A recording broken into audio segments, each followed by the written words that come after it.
भूअरपुर की समस्त देवतुल्य जनता को मेरा प्यार भरा प्रणाम स्वीकार हो और सभी छोटे भाइयों को मेरा शुभ आशीर्वाद पहुँचे।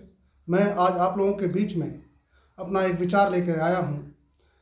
जैसा कि आप लोग जानते हैं कि हमारे ग्राम सभा का कितना विकास हुआ है, इसके बारे में आपके आसपास को देखने से पता चल जाएगा।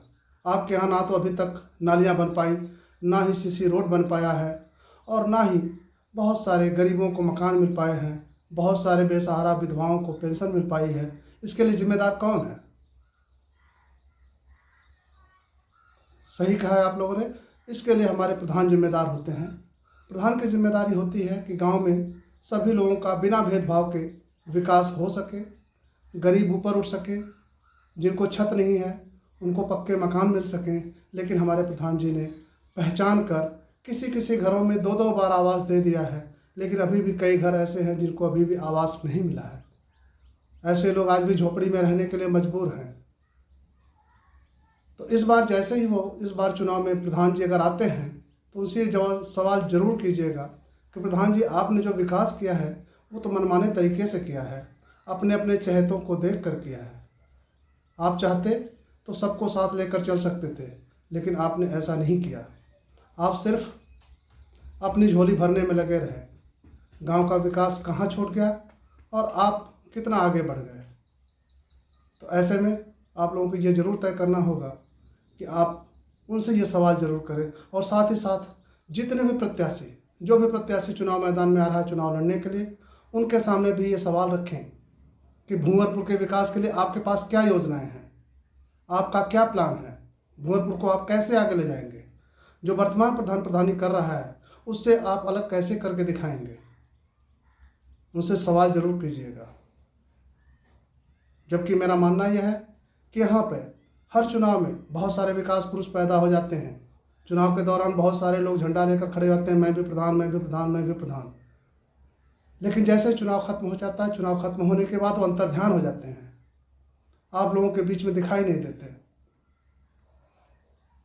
और जो प्रधान चुन लिया जाता है, प्रधान चुन लिए जाने के बाद अपने मनमाने तरीके से काम करता है, सिर्फ अपने चहेतों को, अपने चाहने वालों को, या यूँ कहें, थोड़ा सा कठिन भाषा है ये, चमचों को, अपने चमचों को ही वो विशेष लाभ देता है, बाकी लोगों को जो पीछे छोड़ देता है।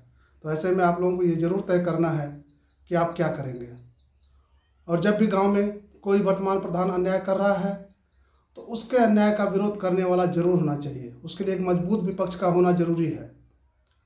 अगर विपक्ष मजबूत होगा तो प्रधान चोरी करने से डरेगा।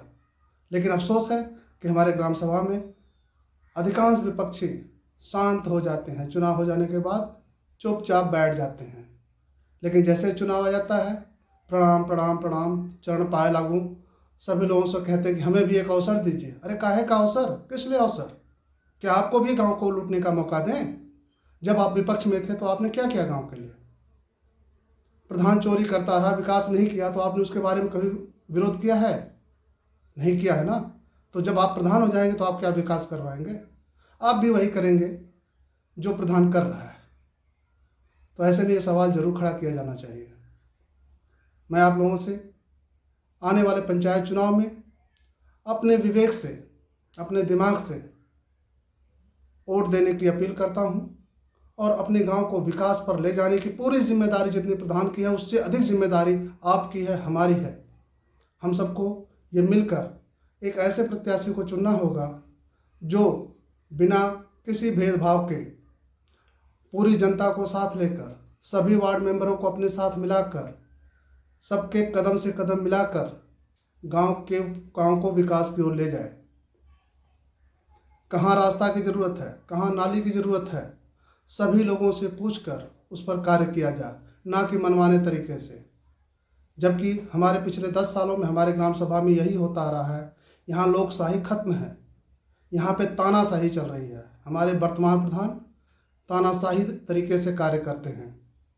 इन्होंने कभी भी गांव की मीटिंग नहीं कराकर पूरे लोकतंत्र का गला घोंटा है।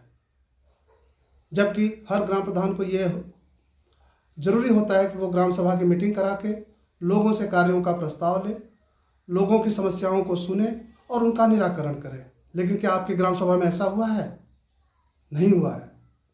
और जब ग्राम सभा की बैठक नहीं होती तो यही विपक्षी प्रधान जो इस समय चुनाव हारे हुए थे, विपक्ष में बैठे थे, इन्होंने कभी भी उसके लिए आवाज़ नहीं उठाई। सभी लोग मौन साधे पड़े थे कि हमारी जब बारी आएगी तो हम भी इसी तरह लूटेंगे। तो ऐसे लोगों से सावधान रहने की ज़रूरत है दोस्तों। इसलिए मैं आप लोगों को एक बार फिर निवेदन करता हूँ कि आप लोग इस बार के चुनाव में भली भांत सोच समझकर अच्छे को चुने, सच्चे को चुने। जय हिंद, जय भारत, जय भूंगरपुर।